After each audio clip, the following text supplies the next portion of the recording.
So yun yung tinitignan kong mga pointers sa pagbe-breed. At halimbawa nakapili na ako ng 2 ibon. So ilalagay ko sila dyan. Sakaling ibon na pagpaparisin natin hindi pa talaga magpares o hindi pa talaga magkakakilala, may posibilidad na mag-awayan. Ilalagay nyo lang sila dito sa isang cage na may harang sa gitna para hindi sila magkaroon ng physical contact muna, para maging acquainted sila sa isa't isa. May video na tayo niyan na ginawa. Lalagay ko na lang din dyan sa screen, balikan nyo na lang. Habang nagiging acquainted sila sa isa't isa, kini-cleansing na natin sila kasi it takes several days mga kalapatids para matapos nyo yung yung pagki-cleansing, flushing. Pagdating sa pagbibigay ng gamot, dati nagbibigay ako mga kalapatids. Pagka nagki-cleansing ako, gumagamit ako ng mga commercialized product. Bumibili tayo niyan. Pero ngayon, gumagamit na lang ako noon kapag may sakit yung ibon natin. Hindi na ako nagba-blind blind medication. Herbal na lang. Basta makita kong okay sila, malakas sila, walang problema, yun na lang kasi wala naman silang sakit. At napapansin ko yung mga naging inakay natin nung mga nakaraan na gumagamit pa tayo ng mga gamot-gamot sa pagki-cleansing, halos wala rin naman pinagkaiba dun sa mga natural lang yung ginamit nating paraan ng pagki-cleansing sa kanila. Pero inuulit ko mga kalapatids, nasa sa inyo yan kung meron kayong pambili, meron kayong budget, nasa sa inyo yan, nasa discretion nyo yan mga kalapatids. At pagka may sakit yung ibon talagang kailangan gamutin, gagamit kayo ng gamot mga kalapatids. Hindi na uubra doon yung for prevention na approach kasi nga may sakit na, kailangan na talaga ng medicinal intervention.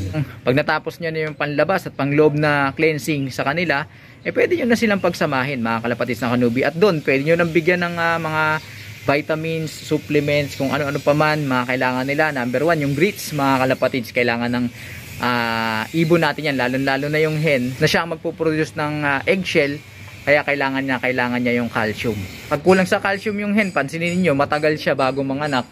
Kuminsan pagkatapos manganak, nangihina siya mga kalapatids. So kailangan bigyan nyo rin ng mga pangangailangan nilang mga vitamins and minerals, pink mineral, grits, kung ano-ano pa, nasa inyo yan mga kalapatids. Ako kasi wala akong budget mga kalapatids, kaya hindi ako nagbibigay ng kung ano grits lang mga kalapatids, tsaka sinusubuan ko ng pula puti, yun lang. Pagka nagbe-breed ako, mati ako na meron silang B-complex tsaka calcium, tapos grits, okay na ako doon mga kalapatids. Siyempre yung patuka, kailangan rich in protein, gamit kayo breeder mix, mga kahit anong brand, basta breeders mix, mayaman sa protein. Sa mga lugar sa probinsya na walang tinda ng breeders mix, pwede nyong gumamit kayo ng pellets, mataas sa protina din yun. Basta kahit ano mga kalapatids, basta mataas sa protina.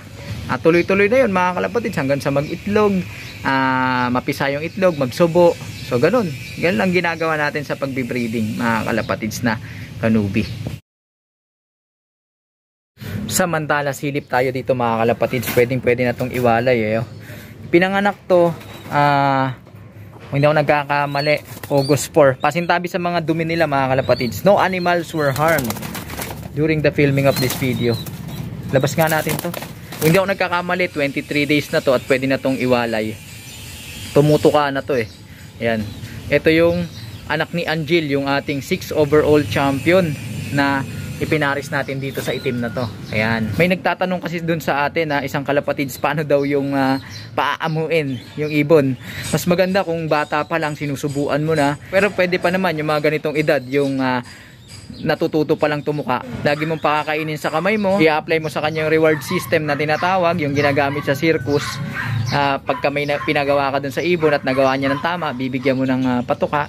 Yung ganon, hanggang sa masanay siya mga kalapatids. Magiging pet yan.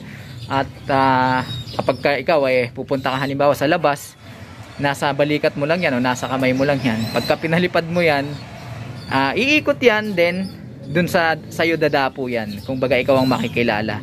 So ganun lang, pwede mong gawin yon. Ang mahalaga, bata pa lang, i-tame mo na o paamuin mo na. Hindi yung kagaya ng pagpapaamo ng ating mga alaga na nasa loob ng flyer slope. Kailangan magkaroon kayo lagi ng physical connection. Ang balak yata magpet ng ating kalapatids ng kalapate Maganda yun mga kalapatids. Hindi nangangagat, wala kang iintindihin. Yun nga lang yung dumi. Medyo kailangan na maging sistematiko yung gagawin natin pagdating sa dumi. Kasi nga, ayan. Pero may mga diaper naman, yung mga nilalagay para hindi nagkakalat. So explore nyo na lang yan mga kalapatids. Sa mga gustong magpet dyan, pwede. Napaka-gentle ng ibon na ito. At napaka-loyal. Tanggalin muna natin to mga kalapatids, nakaharang. Alright, so isa pa sigurong tanong mga kalapatids bago tayo magpaalam. Naalala ko yung katanungan ng ating isang kalapatids, nagre-request ano ba yung mga routine natin na ginagawa sa loob ng isang linggo para sa ating mga alaga mapanatili yung kondisyon. Well, mga kalapatids, sa totoo lang, hindi ako routinary. Yung kumbaga sa araw na ganito, kailangan ganito yung gawin ko. Sa oras na ganito yung gagawin ko. Kasi nga siyempre may mga trabaho din tayo, minsan busy tayo. At kapag kasinunod natin yung ating mga ibon, baka mapabayaan natin yung mga ibang bagay, mga kalapatids. Pwede yun siguro kapag wala kang ginagawa, sa bahay ka lang at marami kang oras, pwede mong gawin yun. O kaya may loftman ka, meron kang tauhan na nag-aalaga para sa'yo, sa mga ibon mo, yun, pwede yun mga kalapatids, gawa ka ng schedule, maganda nga yun. Pero ang ginagawa ko kasi, yung mga pangangailangan lang ng aking mga alaga, yun yung sinisiguro kong matugunan. Halimbawa, linggo, liparan yan mga kalapatids, pauwian yan galing sa malalayong liparan.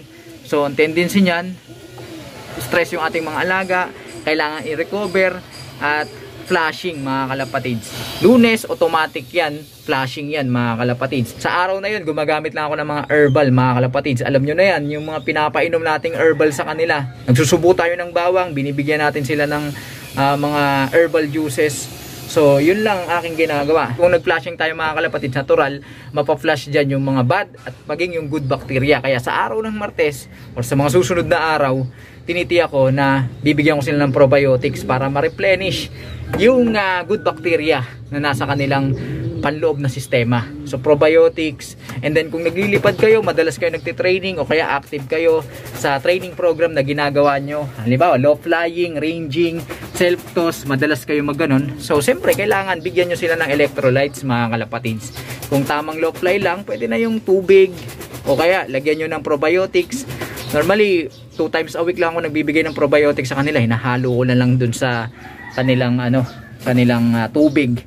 So basta matiyak ko lang na may probiotics sila, na kapag flashing ako, kasunod nun mga kalapatids, probiotics. Then grits yan. Yung grits naman, di naman mabilis yan maubos sa kanilang katawan Nire-release din nila yan sa kanilang dumi, o kaya yung iba may natutunaw. Soluble grits, meron ding insoluble grits. So every now and then, 2-3 beses tayo nagbibigay ng grits. So ganun lang, yun lang aking binibigay. Vitamins mga kalapatids, well, di naman tayo masyadong ma-vitamins mga kalapatids. Magastos Tapos gugulong din Hindi, kidding aside mga kalapatids, kinukuha ko na lang dun sa herbal. Yung mga binibigay ko sa kanila herbal once a week, yun tamang patuka mga kalapatids. Yun ang pinaka-importante kasi nga yun ang pinaka main source ng kanilang nutrients. Yun, ganun lang ang ginagawa ko. So nakabase tayo dun sa schedule natin at yung ibon ang nag-a-adjust. At samantalahin ko na rin sa ating mga ka-newbie na dapat tayo ang nasusunod pagdating sa ibon. Hindi tayo yung kinokontrol ng ibon mga kalapatids, kasi baka maging alipin na tayo ng mga ibon na to. Kaya nga tayo nag-aalaga para maging masaya tayo. Kung maaalipin tayo ng sistema ng ibon, hindi, di ba? Hindi rin maganda. Mapapabayaan natin yung mga ibang bagay na mas mahalaga pa sa ginagawa nating pag-aalaga. So, di ba, may trabaho kayo, hindi nyo kaya magpahain ng ganito, ba't nyo pipilitin?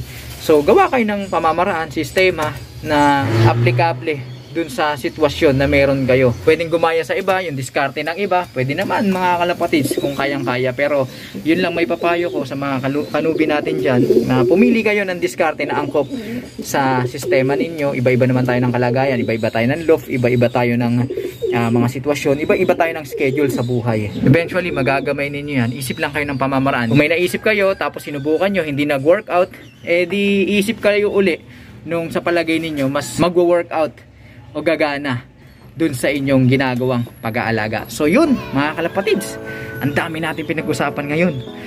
Ang dami ba? 3 lang, pero pinatagal lang natin.